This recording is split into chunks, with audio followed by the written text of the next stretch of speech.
এইগৰাকী শংকুৰ বাবা, এই শংকুৰ বাবাগৰাকীয়ে কেনেধৰণে জাল পেলাইছিল, কেনেধৰণে 1000 যুৱকৰ বাহিনী গঠন কৰিছিল, তাৰে অলপ বিৱৰণ দিব বিচাৰিছোঁ। সেই 1000 যুৱকৰ বাহিনীৰে লাভ জেহাদৰ জাল মেলিছিল। শংকুৰ বাবা নামৰ এইজন তথাকথিত বাবাৰ বহু নতুন নতুন কথা পোহৰলৈ আহি আছে। কেনেধৰণে এওঁ ধৰ্মান্তৰকৰণৰ চেষ্টা কৰিছিল, কেনেধৰণে 4000ৰো অধিক যুৱতী পুৰুষ আদি বিভিন্নজনক ইছলাম ধৰ্মলৈ ধৰ্মান্তৰিত কৰাৰ চেষ্টা চলাইছিল, কেনেধৰণে ISIৰ সৈতে এওঁৰ যোগসূত্ৰ আছিল, কেনেধৰণে এওঁৰ বিভিন্ন একাউণ্টত 100 কোটিৰো অধিক টকাৰ লেনদেন হৈছিল, কেনেধৰণে এওঁ কুখ্যাত গেংষ্টাৰ আতিক আহমেদৰ বাবে নিৰ্বাচনী প্ৰচাৰ চলাইছিল। এটা এটাকৈ সকলো ফাদিল হৈ আছে। একদিন আপোনালোকে নিউজ 18ত সেই তথ্যবোৰ পাই আছে। কিন্তু এটা 1000 যুৱ বাহিনীৰ দ্বাৰা, 1000 মুছলমান যুৱকৰ দ্বাৰা লাভ জেহাদৰ বাবে এটা যুৱ বাহিনী নিৰ্মাণ কৰি, যুৱ বাহিনী প্ৰস্তুত কৰি লাভ জেহাদৰ জাল মেলিছিল। সেই কথাখিনি শুনিলে অলপ আচৰিত লাগে। এই জালখন গোটেই দেশজুৰি বিয়পাইছিল। কেৱল মাত্ৰ এটা স্থানতে নহয়, দেশৰ বিভিন্ন প্ৰান্তত এই শংকুৰ বাবা জামালউদ্দিনে জাল মেলিছিল আৰু সাধাৰণ হিন্দু যুৱতী মহিলাক টাৰ্গেট কৰি লৈছিল, বহু পুৰুষক টাৰ্গেট কৰি লৈছিল। নেপালত বৈঠক অনুষ্ঠিত হৈছিল, নেপালৰ কাঠমাণ্ডুত বৈঠক হৈছিল আৰু সেই নেপালৰ কাঠমাণ্ডুৰ বৈঠকতেই ISIৰ সৈতে বহিছিল এইগৰাকী শংকুৰ বাবা। এনফৰ্চমেণ্ট ডাইৰেক্টৰেটে এইখিনি তথ্য শেহতীয়াকৈ প্ৰকাশ কৰিছে। মন কৰিব, ATSৰ সূত্ৰই লগতে এই কথাটো জনাইছে এনফৰ্চমেণ্ট ডাইৰেক্টৰৰ সমান্তৰালকৈ যে নেপালৰ ৰাজধানী কাঠমাণ্ডুত থকা পাকিস্তানৰ দূতাবাসত, য'ত ত'ত নহয়, যিকোনো স্থানত নহয়, পাকিস্তানৰ দূতাবাসত গৈ বহিছিলগৈ এইটো শংকুৰ বাবা। আৰু পাকিস্তানৰ দূতাবাসত ISIৰ সৈতে গোপন বৈঠক অনুষ্ঠিত কৰা বুলি ATSৰ তৰফৰ পৰা জানিবলৈ দিছে। কিমান ভয়ংকৰ চাব। এই গোপন বৈঠকতে এইগৰাকী জামালউদ্দিন ওৰফে শংকুৰ বাবাই নেপালত থকা সহযোগীৰ দ্বাৰা ISIৰ সৈতে সম্পৰ্ক স্থাপনৰ চেষ্টা চলাইছিল। হিন্দু যুৱতীক ইছলামলৈ ধৰ্মান্তৰকৰণ কৰি ISIৰ এজেণ্টৰ সৈতে নিকাহৰো ষড়যন্ত্ৰ ৰচনা কৰিছিল। নিকাহ মানে বিয়াৰো ষড়যন্ত্ৰ ৰচনা কৰিছিল এইগৰাকী শংকুৰ বাবাই। আৰু তেওঁ আৰ্থিকভাৱে পিছপৰা হিন্দু যুৱতীক, মহিলা যুৱতীক টাৰ্গেট কৰিছিল।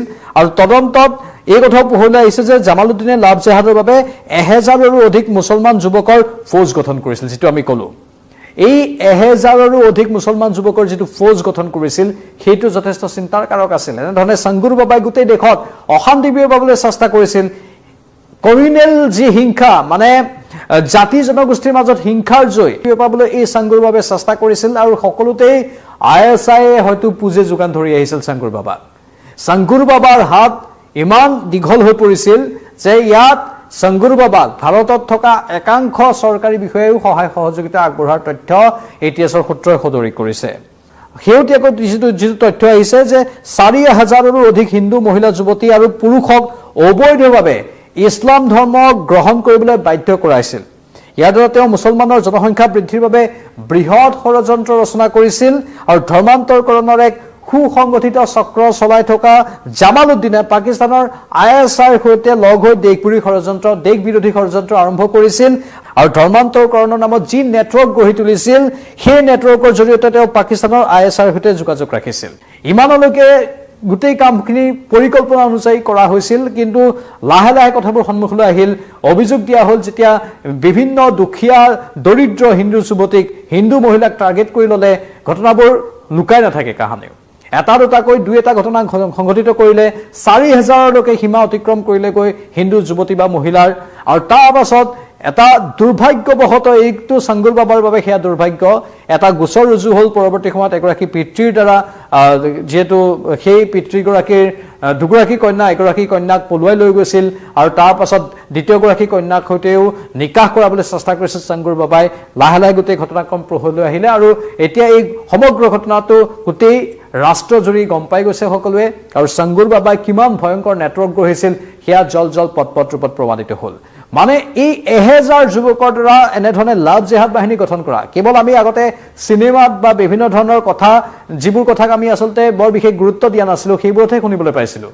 কিন্তু এতিয়া বাস্তৱত এইগৰাকী তথাকথিত জামালউদ্দিন ওৰফে শংকুৰ বাবাই এই কাম গোটেই দেশৰ বিভিন্ন প্ৰান্তলৈ বিয়পাবলৈ চেষ্টা কৰিলে।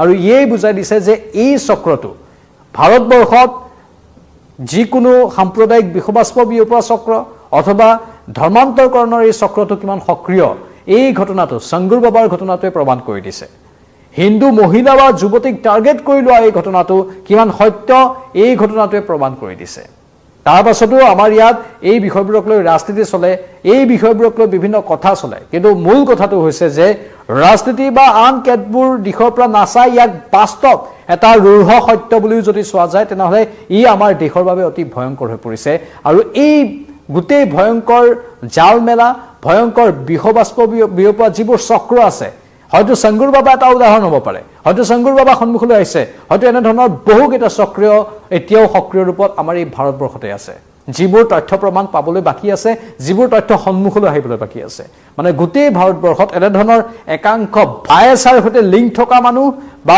দেশ বিৰোধী চক্ৰ সক্ৰিয় হৈ আছে যি দেশ বিৰোধী চক্ৰ এতিয়া লাহে লাহে এটা এটাকৈ পোহৰলৈ আহিছে কিন্তু কিমান পোহৰলৈ হয়তো নহাকৈ আছে আমাৰ উত্তৰ পূৰ্বাঞ্চলত অশান্তি বিয়পাবলৈ বাংলাদেশৰ পৰা কেনেধৰণে চেষ্টা চলাই থকা হৈছে সেইবোৰ আমি পূৰ্বৰ বহুকেইটা প্ৰতিবেদনত সম্প্ৰচাৰ কৰিছোঁ এই চক্ৰটো ৰৈ থাকিব বিচৰা নাই এই চক্ৰটোৰ এটা বা দুটা কৰাটো হ'ল ঠিকেই কিন্তু এই চক্ৰটোৰ মূল ব্লুপ্ৰিণ্টে হৈছে যে এনে ধৰণৰ কামবোৰ অধিক ক্ষিপ্ৰতাৰে কৰি যোৱা এই কামবোৰক বাস্তৱ ৰূপত আনিব লাগে বুলি এই চক্ৰটোক এটা ব্ৰেইন ৱাছ কৰা হৈছে এই চক্ৰটোক যিসকলে চলাই আছে এই চক্ৰবোৰ সেই চক্ৰবোৰে নিৰ্দিষ্ট নেক্সাছবোৰে এনে ধৰণৰ মানুহক হাতিয়াৰ হিচাপে বা অস্ত্ৰ হিচাপে প্ৰয়োগ কৰি আছে আৰু ইতিমধ্যে বহুতৰ ব্ৰেইন ৱাছ হৈ গৈছে যাৰ ফলত এনে ধৰণৰ কামবোৰ অধিক ক্ষিপ্ৰতাৰে এই দুষ্ট চক্ৰতে কৰিবলৈ ধৰি আছে আৰু ইয়াক এতিয়া বাধা দিয়াৰ সময় উচিত সময় বাধা দিয়াৰ যাৰ বাবে বৰ্তমান দেশজুৰি এনে ধৰণৰ অভিযানবোৰ চলি আছে বিশেষকৈ পাকিস্তানৰ পৰা যিবোৰ লিংক আছে